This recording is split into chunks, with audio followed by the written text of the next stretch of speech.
কোনো প্রশ্নই উঠে না, বরংস শিক্ষাগত যোগ্যতা ধাপে ধাপে ঠিক আছে কিনা এইটা চেক করার জন্য প্রথম এটাকে যাচাই বাছাই করবে ইউনো, তারপরে করবে ডিসি অথবা পৌরসভার জন্য ডিভিশনাল কমিশনার, তারপরে 3টি নাম প্রেরণ করবে বোর্ডে। স্ব বোর্ড যাচাই বাছাই করে উপযুক্ত ব্যক্তি, শিক্ষিত, সমাজসেবী, শিক্ষা অনুরাগী যাচ্ছে কিনা সেইটা আমরা চিন্তা করছি। মন্ত্রণালয় পর্যায়ে অনেক ক্ষেত্রে অনেক শিক্ষা অনুরাগী তাদের বিশেষ অবদান রয়েছে।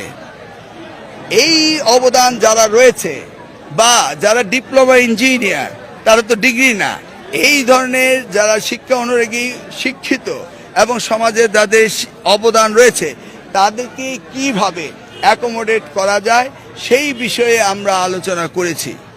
আলোচনার শেষে আমরা বলেছি যে এটা এমপি এবং প্রধানমন্ত্রী পর্যায়ে আমরা আলোচনা করে আমরা সিদ্ধান্ত নিব কিভাবে শিক্ষার মান উন্নয়ন এবং ম্যানেজমেন্ট কমিটির গুরুত্ব আরও বাড়ে।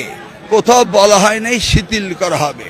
ডিপ্লোমা ইঞ্জিনিয়াররা গ্রাজুয়েট না বা কওমি শিক্ষিতরা তাদের বিএ সার্টিফিকেট নেই, এই ধরনের সমাজে যারা করেছে তাদেরকেও কিভাবে অন্তর্ভুক্তি করা যায়, সেই কোন মানদণ্ডে বিচার করা হবে সেই বিষয়ে আমরা আলোচনা করেছি।